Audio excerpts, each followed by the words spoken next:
Hey everybody, I hope you were having a great break. It was wonderful to see most of you at prom. It was a blast seeing all of you dressed up. I absolutely loved it. I did want to take a quick break and start talking about the invention of wings. I love the invention of wings. I hope you are enjoying it. Keep in mind that the story of Sarah Grimke is actually true. This is based on her life. It is not an autobiography, obviously, but it is a biography of her.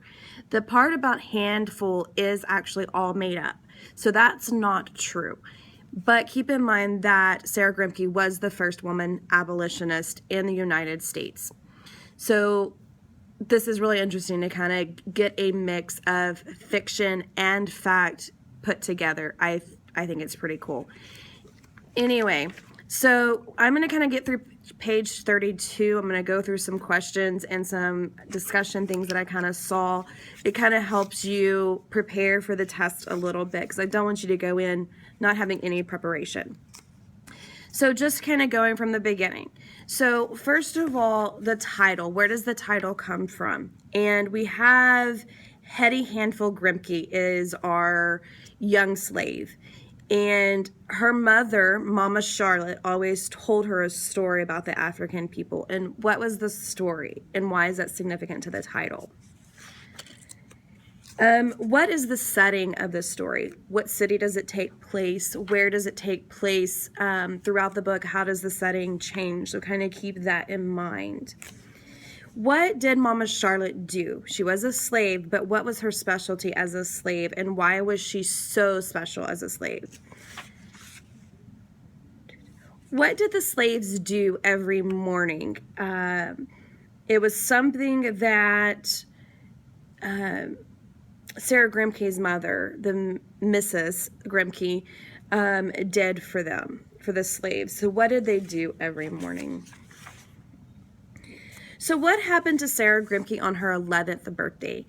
And what was her reaction? Hetty Handful was also involved on this. So what was going on this birthday? How old was Hetty? How did Hetty react? What did she do?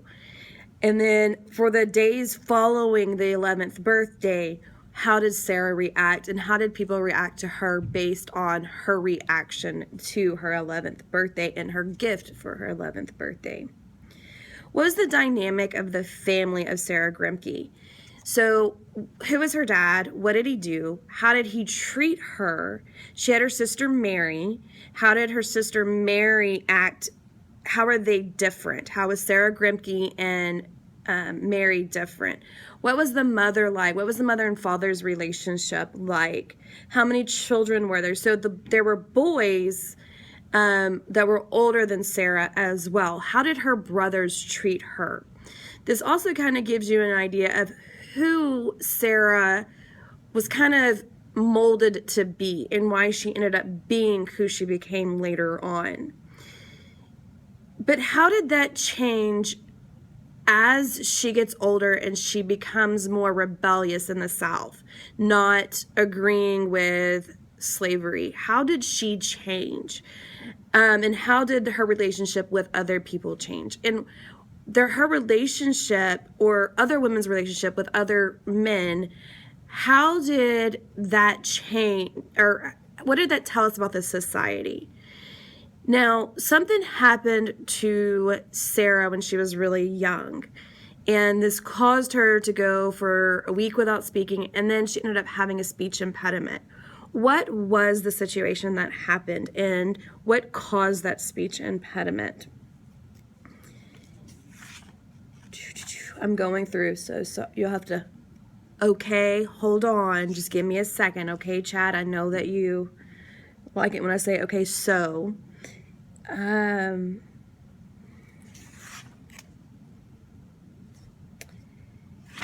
we've already talked about that. So what did Mama Charlotte give Handful before she went to stay the night in the house? I may have already said this, but I want to make sure. How did Mary treat her maid, Lucy, different than how Sarah treated her maid, Hetty, or Handful? An interesting quote that she had was she said, I knew myself to be an odd girl with my mutinous ideas, ravenous intellect, and funny looks, and half the time I sputtered like a horse straining at its bits. Qualities of the female sex that were not endearing. I was on my way of being the family pariah, and I feared the ostracism. I feared it most of all. So, what does this say about what we know about Sarah as a young child? How can we predict who she's going to be as an adult based on how she acts as a child? And she goes on, she kind of talks about her family dynamic a little bit. She says, John, Thomas, and Frederick had a total reign over his vast trove, talking about his father's study, or her father's study. Books of law, geography, philosophy, theology, history, botany, poetry, and the Greek humanities, while Mary and I were officially forbidden to read a word of it. So again, how does this show the relationship and how women were treated in this time period? But how does also this show the relationship of Sarah Grimke and her brothers and her father? And is it any surprise that it got to be the way it was? What was it said that Sarah would be when she became older? What was the thought? And what did Sarah pull off a dress that Charlotte had made her, and she held on to it and she saved it?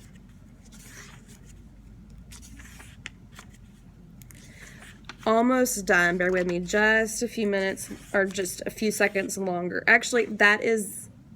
Oh, one last thing. What did Mama Charlotte make Sarah Grimke promise her? So that gets us through about page 32. Good luck with reading the rest of it. Enjoy. I will see you guys on Friday. Bye. Miss y'all.